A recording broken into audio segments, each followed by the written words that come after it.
نحمدہ و نصلی علی رسولہ الکریم اما بعد فاعوذ باللہ من الشیطان الرجیم بسم اللہ الرحمن الرحیم۔ سورۃ الحجر کی آیت نمبر 26 سے آج کے سبق کا آغاز کریں گے۔ رب اشرح لی صدری ویسر لی امری واحلل عقدۃ من لسانی یفقہوا قولی رب زدنی علما رب زدنی علما رب زدنی علما۔ اللہم فقہنا فی الدین اللہم فقہنا فی الدین اللہم فقہنا فی الدین۔ اعوذ باللہ السمیع العلیم من الشیطان الرجیم من ہمزہ ونفخہ ونفثہ۔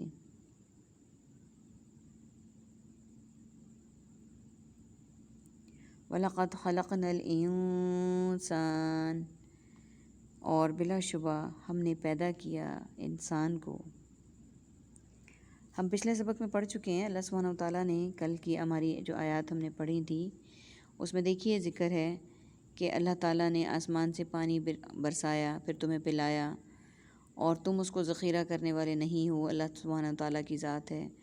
پھر اگلی آیت میں کہ بے شک ہم یقیناً زندہ کرتے ہیں اور مارتے ہیں اور ہم ہی وارث ہیں۔ پھر بلا شبہ یقیناً ہم نے جان لیا پہلے گزر چکنے والوں کو، اور تم میں بلا شبہ یقیناً ہم نے جان لیا پیچھے آنے والوں کو بھی۔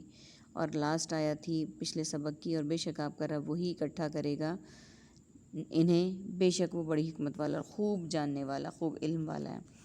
اگلی آیت دیکھیے، اور بلا شبہ یقیناً ہم نے پیدا کیا انسان کو۔ اب انسان کی پیدائش کا ذکر ہے کہ کس چیز سے پیدا کیا۔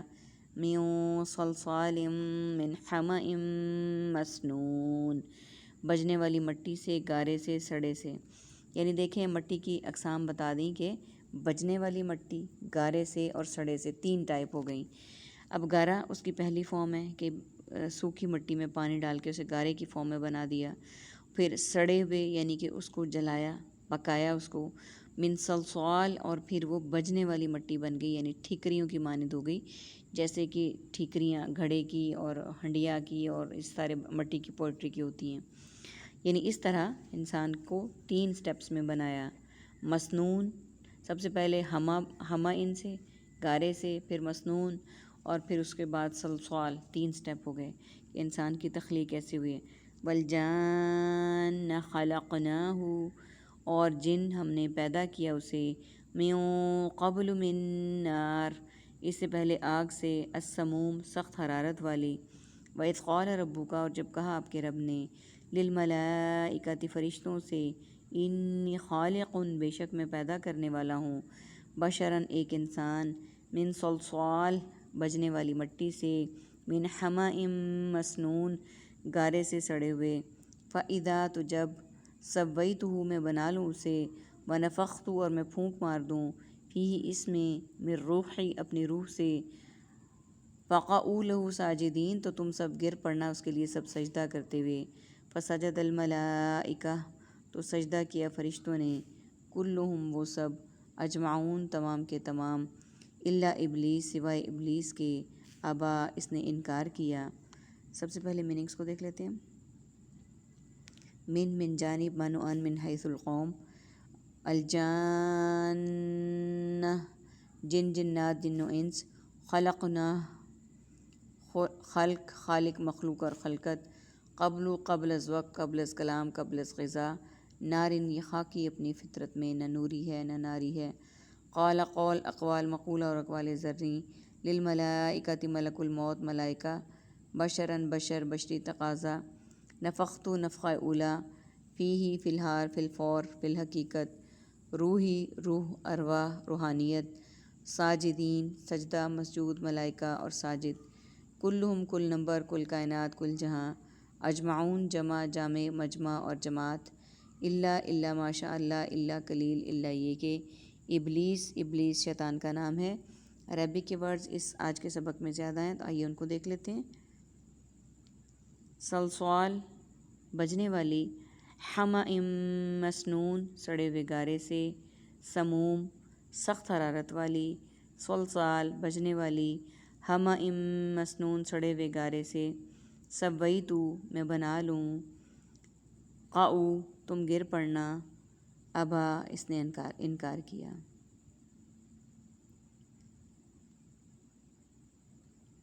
بجنے والی مٹی سے اللہ سبحانہ وتعالیٰ نے کہا کہ بنایا، آیت نمبر 27، اور جن کو ہم نے پیدا کیا اس سے پہلے سخت حرارت والی آگ میں، یعنی جنوں کو ہم نے سخت حرارت والی تپش والی آگ سے بنایا۔ اور جب کہا آپ کے رب نے فرشتوں سے، بے شک میں پیدا کرنے والا ہوں ایک انسان بجنے والی مٹی سے، یعنی سڑے ہوئے گارے سے، یعنی اللہ سبحانہ وتعالیٰ نے جب اعلان فرمایا کہ میں پیدا کرنے والا ہوں ایک انسان کو بجنے والی مٹی سے، سڑے ہوئے گارے سے، یعنی جو اس کے سٹیپ ہیں اس کو اس طرح سے تخلیق کرنے والا ہوں جو اللہ تعالیٰ نے بتائے کہ سب سے پہلے گارے کو لیکوڈی فارم میں لانا، پھر اس کے بعد اس کو بنانا سلسال اور ہمائن مسنون بنانا، اور پھر اس کے بعد سلسال، یہ والے سٹیپس۔ تو جب میں بنا لوں گا اسے تو میں پھونک دوں گا اس میں اپنی روح سے، تو تم گر پڑنا اس کے لیے سجدہ کرتے ہوئے۔ اب اللہ سبحانہ وتعالیٰ یہاں پہ فرما رہے ہیں کہ جب میں یہ بنا لوں گا انسان جس کی تخلیق کا اللہ تعالیٰ نے بتا دیا مٹی کے تینوں سٹیپ سے کہ کیسے بنے گا، پھر فرشتوں کو بتایا کہ میں ایک انسان بنانے والا ہوں، اور جب میں بنا لوں گا تو پھر میں اس میں روح پھونک دوں گا اپنی، تو تم گر پڑنا اس کے لیے سجدہ کرتے ہوئے۔ اب یہ اللہ تعالیٰ کا حکم ہے، اللہ تعالیٰ نے حکم دیا فرشتوں کو کہ جب میں یہ انسان بنا لوں گا تو تم پھر سجدے میں گر پڑنا۔ اور یہاں پہ یہ بات قابل ذکر ہے کہ یہ سجدہ تعظیمی ہوگا جو کہ اللہ سبحانہ وتعالیٰ نے فرشتوں کو حکم دیا۔ تمام فرشتوں نے اللہ سبحانہ وتعالیٰ کے حکم کو مانا، اسے قبول کیا اور اس کی فرما برداری کی۔ ابلیس نے انکار کیا اور وہ راندھا ہوا شیطان بن گیا۔ اچھا، اب یہاں پہ یہ بات قابل ذکر کہ یہاں پہ اللہ سبحانہ وتعالیٰ نے حکم دیا تھا تو یہ سجدہ تعظیمی فوراً فرشتوں نے کیا۔ اب اس دور میں سجدہ تعظیمی کی بھی اجازت نہیں ہے، وہ اللہ کا حکم تھا جو فرشتے فوراً بجا لائے۔ اب اس دور میں سجدہ تعظیمی کی بھی کسی کے لیے اجازت نہیں ہے۔ یہ دنیا میں جو پیر، فقیر، مرشد، مرید یہ سب بنے ہوئے ہیں اور وہ ہاتھ باندھے کھڑے ہوتے ہیں اور سر جھکانا، اور کچھ تو اس حالت تک بھی پہنچے ہوئے ہیں کہ وہ ان کے آگے جائے نماز بچھا کے سجدے بھی ٹیک رہے ہوتے ہیں، یہ سب غلط ہے۔ سجدے کے لائق اللہ سبحانہ وتعالیٰ کی ذات ہے جو واحد ہے، وحدہ لا شریک ہے، جس کے ساتھ کوئی شریک نہیں۔ اللہ تعالیٰ نے صرف اس سجدے کی اجازت دی ہے جو اللہ سبحانہ وتعالیٰ کو کیا جائے۔ تعظیمی سجدہ کسی پرائم منسٹر، کسی بادشاہ، کسی ولی اللہ، کسی اللہ کے نیک برگزیدہ بندے، ویسے ایک بات ہے، اللہ سبحانہ وتعالیٰ ہم سب کو نیکی کی ہدایت دے کہ جو اللہ کے برگزیدہ بندے ہیں وہ کبھی بھی اس طرح کے عمل میں نہیں آتے کہ وہ سجدہ تعظیمی بھی کسی سے کروائیں۔ جن کے پاس قرآن و حدیث کا علم ہے، جن کو اللہ سبحانہ وتعالیٰ نے قرآن و حدیث کا علم دیا ہے، وہ کبھی بھی اس طرح کے معاملات میں نہیں پڑتے اور نہ ہی وہ کرواتے ہیں یہ سب۔ آپ صلی اللہ علیہ وآلہ وسلم کو تو یہ بھی پسند نہیں تھا کہ جب آپ اپنے صحابہ کی جماعت میں جائیں یا پڑھانے کے لیے جائیں تو کوئی تعظیم کے لیے کھڑا بھی ہو۔ پھر ہم تو ناچیز ہیں، آپ صلی اللہ علیہ وآلہ وسلم کی مٹی کی خاک جیسے بھی نہیں ہیں، پھر ہمیں یہ مرتبے، یہ غرور، یہ تکبر، یہ جاہ و جلال کہاں سوٹ کرتا ہے؟ سجدے کے لائق صرف اللہ سبحانہ وتعالیٰ کی ذات ہے۔ اللہ تعالیٰ ہمیں ایسا بنا دے کہ ہم صرف اللہ سبحانہ وتعالیٰ کے آگے سر جھکائیں، سجدہ کریں، آپ کے احکامات کو، اللہ تعالیٰ کے احکامات کو بجا لانے والے بنیں۔ آمین یا رب العالمین۔ اور یہاں اگلی بات یہ ہے کہ اللہ سبحانہ وتعالیٰ نے خود فرما دیا کہ اگر اپنے بعد اس نے کہیں کسی جگہ پہ کسی کو سجدے کا حکم دینا تھا، سجدہ تعظیمی کا، تو وہ بیویوں کے لیے حکم تھا خامند کو سجدہ کرنے کا اگر ہوتا تو۔ چونکہ اللہ سبحانہ وتعالیٰ نے ایسا کوئی حکم نہیں دیا تو اب کوئی بھی تعظیمی سجدے کے لائق بھی نہیں ہے، تعظیمی سجدہ بھی کسی کے لیے بھی نہیں ہے۔ اللہ تعالیٰ ہمیں غیر اللہ، مشرک، شرک، کفر، ہر طرح کی بدعات سے محفوظ رکھیں اور صرف اپنا فرما بردار بنائیں۔ آمین ثم آمین۔ وآخر دعوانا ان الحمد للہ رب العالمین۔